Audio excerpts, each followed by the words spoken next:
The crystal glass in my hand trembled slightly as Devon, my husband, stood up in the glow of the chandelier-lit room. He adjusted his tie like he was about to step into a board meeting, not a dinner celebrating 12 years of marriage. "Thank you to all our friends and colleagues for being here," he said clearly and confidently. "Alexis and I have been on a long journey together." I smiled, the kind of smile any wife would wear in that moment. But inside something cracked.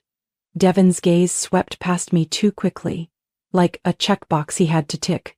And that smile, polite to the point of being fake, was the same one he used for top clients.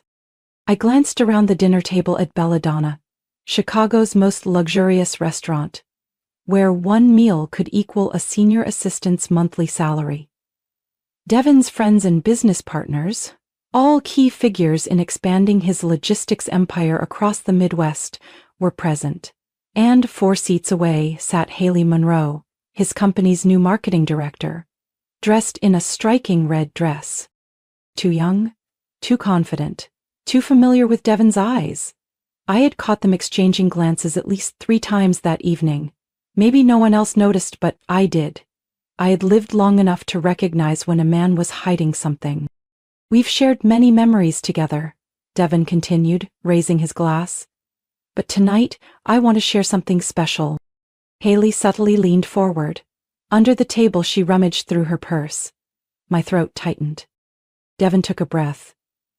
"I know this may come as a surprise, but—" "Actually, let me say it," Haley cut in, standing tall, her voice clear and steady like she was on a TED Talk stage. The clinking of cutlery came to an abrupt stop. "Devon and I are getting married," she announced, holding up a dazzling ring as if declaring victory before a crowd. The table went silent. A guest across from us dropped their spoon. Devon didn't speak, he just stood there, chin raised, eyes strained to appear composed but clearly tense. I set my glass down gently, making no sound. Every pair of eyes in the room was glued to me, waiting for a reaction. Tears? A slap? Screaming? Haley kept smiling, radiant like she'd just won a beauty pageant.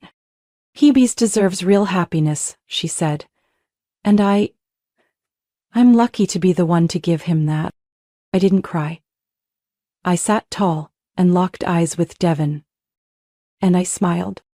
Not coldly, not with the polite charm I used for years at client dinners, but the kind of smile that made Devon visibly nervous for the rest of the night. He fidgeted. Haley glanced at me, briefly thrown off. They thought they'd humiliated me, defeated me in front of everyone. But what they didn't know was, tonight was the night I made my first move. After Haley's big announcement, the air in the room felt vacuumed out. Yet I simply sat, lips curved slightly, eyes on Devon. He tugged at his tie, scanning the room like he couldn't process my response, or rather the lack of one. No tears, no rage, no pleading. I picked up my glass and tapped it lightly. "Congratulations," I said, my voice even and cold. Haley hesitated. Devon tilted his head, trying to guess my next move. 45 minutes later, the dinner ended. Devon and Haley left in a pre-booked car. I didn't watch them go. I walked out, but not home. I went to the office. LeConte Tower stood tall in downtown Cleveland, Ohio. The 44th floor home to Ashford Logistics official headquarters was still lit. But Devon didn't know that the 44th floor, unlisted on the elevator directory, was where the real operations took place. My fingerprint activated the security reader. The doors opened, silent and precise, like always. Only 2 people knew I existed up here. Reuben, our family lawyer since my father's days, and Nina, my private assistant since I graduated from Columbia's MBA program. My father, Richard Belmont, was no fool. When he died suddenly when I was 24, he didn't leave me a polished company. He left me control over a network of private equity funds, including majority ownership in Ashford Logistics. I remember what he told me during our final meeting in New York. "No one takes a young woman seriously, not even if she carries the Belmont name. So don't fight for attention. Let them underestimate you. Then use it to take them places they never saw coming." I followed his advice. When Devin applied for the COO position at a budding logistics firm, I was the one who approved his file. Through a shell company, I provided the main capital. Through a web of funds, I nominated him as CEO 3 years later. Devin never questioned it, too busy flaunting his so-called business acumen to wonder why doors opened so easily for him. And I, the silent wife at his side, knew exactly what game I was playing. I sat in the leather chair of my unmarked office. On the wall hung a charcoal abstract painting with a hidden wall safe beneath it. I opened it. Inside was the original transfer deed of Ashford Logistics, stamped with the red seal of its parent company, Belmont Capital Holdings, naming the sole owner as Alexis Belmont Pierce. Not Devin, not the board of directors. I photographed every document, then sent them to Ruben with a short message. Activate Phase 2, see you at Monday's board meeting. The computer screen lit up as I opened the presentation file Devin had prepared for the upcoming restructuring announcement. He planned to fire dozens of longtime employees who had been with my father from the beginning. I rewrote the entire thing. By tomorrow morning, the updated version would be in the hands of every shareholder, with the speaker's name changed in the first line. Interim CEO, Alexis Belmont Pierce. I closed the laptop. In the mirror across from me, I saw a different reflection. Not the silent wife standing behind a man, but the woman he never truly understood. Tonight, Devin thought he had humiliated me in front of the entire city. But he didn't know. I was never behind him. I chose to remain in the shadows. Until the light belonged to me. The next morning, at exactly 7:30, I stepped into the office on the 44th floor with a feeling that wasn't fear, but absolute focus. Protocol Artemis had always been theoretical. A contingency plan created 12 years ago during long nights with my father, as he said. If you truly hold the reins, you must be prepared for the day someone closest to you betrays you. I never thought that person would be Devin, but that's exactly why the plan had always been ready. The system lockdown required 3 levels of authentication: fingerprint, facial recognition, and a one-time passcode stored offline on a USB one I had worn around my neck for years.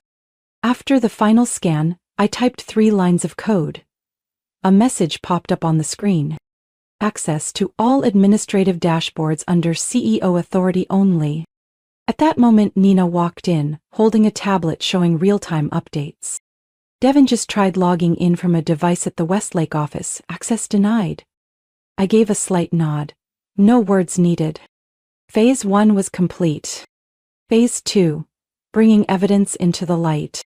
Since last year, I had suspected financial irregularities in 2 federal transport projects managed by Haley. I warned Devin, but he brushed it off. Now I understood. It wasn't negligence, he was in on it. I opened the dossier Nina had compiled over the past 3 months. More than 90 emails detailing money laundering through fake contracts. 6 audio recordings of Haley negotiating kickbacks. And most critically, 3 digital documents bearing Devin's signature. I printed the hard copies, sealed them in a red confidential folder, and called Ruben. You'll deliver this to every board member within 2 hours, in person, no email. Understood, he replied, asking no questions. By 10 a.m., Devin had called 8 times. I answered none. He left a voicemail. Alexis, last night was a misunderstanding. You're blowing this up. Stop before it goes too far. Then a message from Haley followed. You think you're winning, but I'm not the kind of woman you can just push aside. Don't forget, you were just the wife. I'm the future. I didn't respond. I forwarded both messages to Ruben, adding, file these as supporting material, may be useful if they file a complaint. That afternoon, I walked into the emergency board meeting, where Devin believed he'd be unveiling his plan to expand into the Asian market. He entered the boardroom with his usual confidence but froze when he saw me at the head of the table, red folders already laid out in front of every chair. Alexis? Devin frowned. What are you doing here? The CFO turned to him, tone flat. Mrs. Pierce called this meeting. As per primary executive ownership terms, she has the right. Devin stammered, then looked at me with a forced smile. What is this? You planning a coup? I didn't answer. I opened my folder and slid it toward Mr. Scott, the chairman. Please turn to page 13. You'll find full audio, documentation, and financial breakdowns. No one spoke for 5 minutes, just the sound of flipping pages and growing tension. Haley wasn't present, but her name appeared in every document. Finally, Mr. Scott cleared his throat and looked at Devon. Mr. Marcus, we'll need a formal written explanation within 24 hours. Devon stood, face pale. He looked at me but didn't dare say my name. I rose and gathered my files. This meeting is adjourned. I have a full schedule next week. As acting CEO of Ashford Logistics, I recommend we begin a full audit of all contracts from the past 6 months. I walked out, hearing the murmurs behind me. What just happened? Who is she really? And this was only the beginning. 3 weeks after I activated Protocol Artemis, the annual shareholder meeting of Ashford Logistics took place at the Langston Grand Hotel, 37th floor. The same venue where Devon's portrait once hung, labeled founder and acclaimed young CEO. Today, that portrait was gone. I arrived 15 minutes before the opening, a simple gray suit, low ponytail, no heavy makeup. But my gaze had changed. No longer the wife behind a betrayer. Now, the woman reclaiming what had always been hers. The main hall glowed under chandeliers and internal broadcast cameras. Over 80 shareholders filled the rows, most of them people who never knew who I was, or once assumed I was just the wife. At exactly 9 a.m., Devon stepped up to the podium. Tie crooked, eyes sunken, but still trying to steady his voice. Good morning, everyone. Thank you for being here today. I know there have been misunderstandings and internal disruptions recently, but I'm here to reaffirm my leadership and the future direction of Ashford. A few polite claps echoed, mostly from smaller shareholders who hadn't yet caught up with the news. I didn't stand immediately. I waited for Devon to finish presenting his doctored financial report, full of colorful graphs hiding a $3.8 million loss from the Midwest Regional Project. Just as he was about to move on to restructuring strategies, I stepped onto the stage, calm, without any need for introduction. If I may interrupt. Devon froze. Alexis? This isn't the time. I'm Alexis Belmont Pierce, I said clearly into the microphone. Legal owner of 64.3% of Ashford Logistics. Silence fell across the room. Devon stammered. What? What are you talking about? I nodded to the technician by the projector. The massive LED screen lit up, displaying the company's legal structure chart. Ownership level, Belmont Estate Holdings. Chair, Alexis Belmont Pierce. Executive level, Devon Pierce. Interim CEO, previously suspended. A wave of murmurs rippled through the room. I continued. Devon Pierce was appointed CEO 14 years ago under a family asset management agreement, with powers strictly limited by legacy protection clauses. He was never authorized to transfer shares, approve projects over $500,000, or appoint senior staff without my written consent. I turned to the board. I have sufficient evidence proving these clauses have been repeatedly violated over the past 3 years. An older board member spoke up. We were never informed that you were behind the entire structure. I never needed a title, I replied. I needed safety, until safety no longer existed. I clicked the next slide. The screen shifted to a series of emails, coded exchanges between Devon and Victoria Hale. Victoria wasn't in the room, but her image was crystal clear, wearing a deep red dress, attending a party in Miami, holding a champagne glass and smiling as she dangled a USB drive containing internal project files. I paused to let the audience absorb the image, then spoke. She was a mid-level project assistant, no clearance for classified documents, and yet she obtained full data on the north-south logistics route, stole client information and leaked it to our competitor's Southern Cross Shipping, where she now serves as the newly appointed CCO. Devon's face went pale. Some shareholders stood up. One of them said aloud, "You call this a restructuring, Devon?" I concluded, as the legal owner and board-authorized acting executive, I hereby request the immediate suspension of all executive powers held by Devon Pierce, and launch an independent legal investigation with the support of Thompson and Lee law offices. I looked directly into the internal broadcast camera. And if Victoria Hale is watching this session, I only have one thing to say. Reputation can be painted over, but the truth will show. Applause erupted, not out of celebration but shock. Devon lowered his head, fists clenched. He had nothing left to say. I stepped off the stage. No need to look back. Within 24 hours of the shareholder meeting, an internal statement was released by the board. Devon Pierce was suspended as CEO. Victoria Hale was under investigation for ethical misconduct and corporate data breaches. It all happened swiftly, almost ruthlessly, but no one could claim it was unjust. Devon was ordered to vacate the premises within 4 hours. He exited Ashford Logistics headquarters under the indifferent stares of the very employees who used to flatter him. His access badge was deactivated. Every internal system account, from email to approval portals, had been locked out by Protocol Artemis. I still remember the image of Devon in the lobby, furiously calling, only to get no answer. No assistant, no lawyer, no Victoria by his side. The black BMW he'd driven for 10 years? Company owned. The penthouse at Riverside Heights, registered to Belmont Estate under trustee control. His personal expense accounts? Already secured behind dual authorization protocols he never bothered to learn, thinking he was too clever to be caught. That same day, Thompson and Lee officially submitted a motion to freeze all assets held in Devon's name for 60 days to support the investigation into willful financial manipulation. His personal accounts were frozen. Credit cards declined. The Patek Philippe watch he flaunted at conferences? Requested for return. Purchased with company funds. Without approval. As for Victoria, her fall was quieter, but far more toxic. She disappeared from social media right after the meeting. But 2 days later, the internal system of Southern Cross Shipping, where she had just assumed the CCO role, posted a termination notice citing unforeseen breach of confidentiality. They didn't wait for a verdict. 3 email threads and a single office surveillance clip were enough to reveal her true face to the entire industry.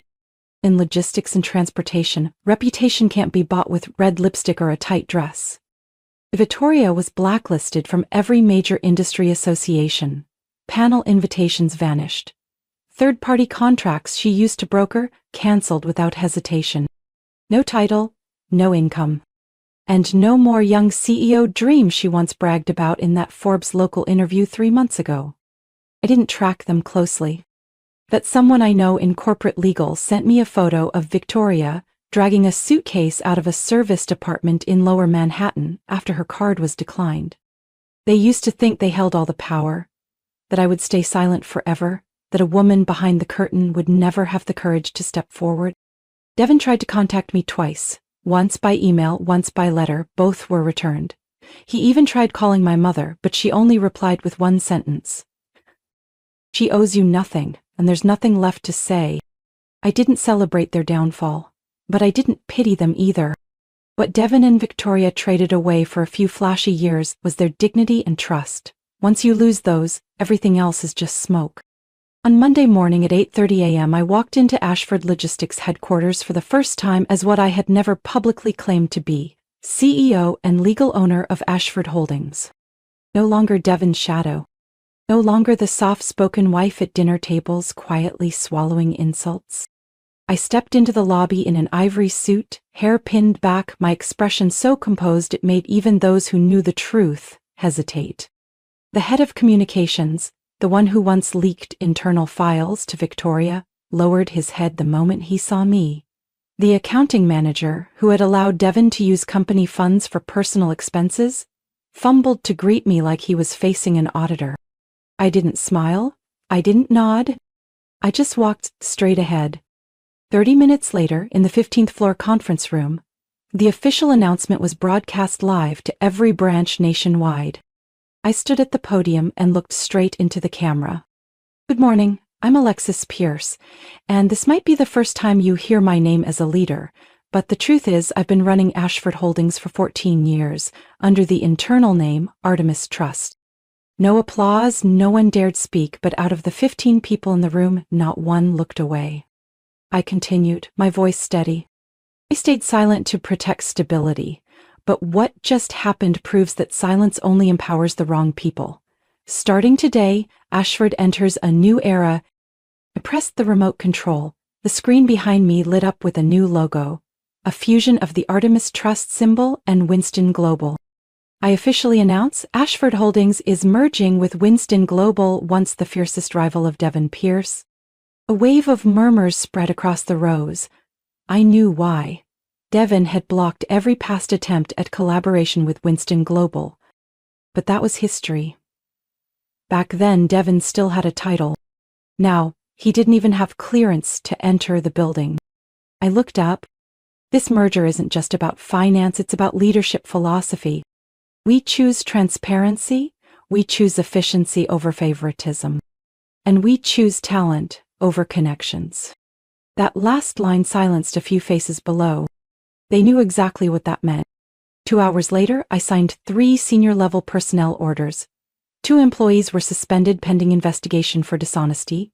1 was terminated for manipulating financial reports to curry favor with Devon. No early notice, no HR meetings. No thank you for your service script. I sent a single message across the entire system. The Devon and Victoria era is over. That same afternoon, I held a closed-door meeting with the Winston Global team at the Hilton, joined by our financial partner flying in from London. The purpose? Finalize a $200 million investment to restructure our sustainable supply chain for the coming year. The irony? This was the exact proposal I had submitted to Devon 2 years ago, the one he tossed in the trash with the comment, "Women don't understand logistics." Today, I signed that deal. In my own name. Me, the woman once dismissed as decor beside the CEO, was now the highest-ranking executive of one of the largest logistics firms on the Eastern Seaboard. As I left the meeting room, a young female employee from Winston approached me, hesitantly. "Alexis, I read your file. I just want to say thank you for no longer staying silent." I gave her a small nod, and this time, I smiled, not out of victory, but because I knew I wasn't just standing up for myself. I had opened the door for many others who were once dismissed, who were once called the support, and I wasn't stopping here. A month after the merger announcement, I returned to the old building on Fairmont Street, once my father George Pierce's private office. The third-floor room still kept its classic architecture, wood-paneled ceilings, black-framed glass windows, and leather-bound bookshelves straight out of 1960s America. Everything inside remained untouched, as if no one had dared disturb it for 15 years. No tech screens, no smartboards. But there was one thing I remembered clearly: the left drawer of his desk. I pulled it open, and there it was. The old wooden box wrapped in velvet blue, lying still, as if it had been waiting. I took out the silver signet ring engraved with the original Asher crest, a keepsake passed down from my grandfather. Beneath it lay a steel Rolex, not extravagantly priced, but the last gift my father gave me before he died, in an accident I still believe wasn't entirely coincidental. I slipped the ring onto my right hand, watching the light catch the dulled stone.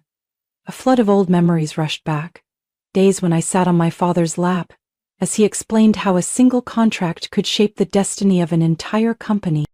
That afternoon, I held a private press briefing in that very room. No flashy logos, no elaborate decor. Just me, standing in front of the camera. I once hid my true identity to protect the legacy my father left behind, but from today on I no longer have to hide.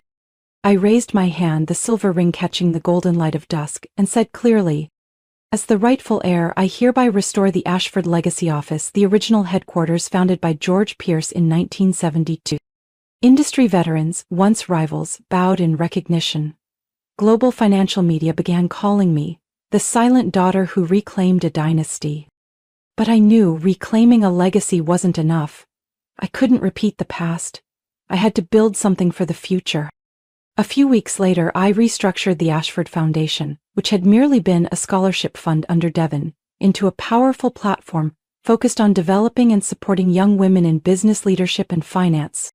The first initiative was called the Athena Program, a leadership training series designed specifically for girls from minority communities across the Midwest. I personally selected the first 30 participants, no GPA, no recommendation letters required, just a self-recorded video explaining why they believed they were worth investing in.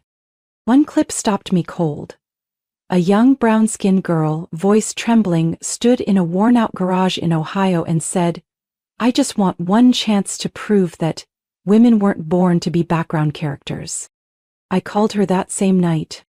At the program's launch, I invited her to speak beside me, a message to an industry still riddled with bias. Women don't wait to be chosen, they build the road so others don't have to wait. In the press, I became the new model, a CEO who rebuilt a legacy and forged a future with quiet strength. People asked if I planned to remarry. I just smiled and said, "I've just married myself again, and that relationship deserves priority." Soon after, I was invited to be the keynote speaker at the Women in Capital Leadership Conference in New York. Just before I stepped onto the stage, an organizer asked how I'd like to be introduced.